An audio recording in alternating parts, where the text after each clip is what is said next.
Guys અને આજે મારા મામાજીને ઘરે જમવા જવાનું હતું. ત્યાં પહોંચ્યો ત્યાં તો મારી સાળી ચીઝના ઢગલા કરતી હતી. શિવ વેજીટેબલ પીઝાનો મસાલો મસ્ત રોટલા પર મૂકે છે અને મારી સાળી તો ચીઝ હાથમાંથી મૂકતી જ નહોતી, કેમ કે એને ચીઝ વધારે વાલું છે એવું લાગે છે.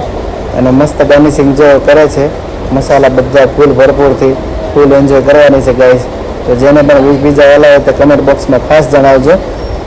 જો પિઝાની લાઈન થઈ ગઈ છે એક પછી એક શેકવા માટે. મસ્ત પિઝા બનાવ્યા છે આજે. જો નક્સ બેસી ગયો છે જમવા માટે અને મજા જ આવ્યા કરશે. અને પિઝા બહુ ફેવરેટ છે. ગરમ લાગે છે એટલે હાથમાં પકડતો નથી, બીક લાગે છે.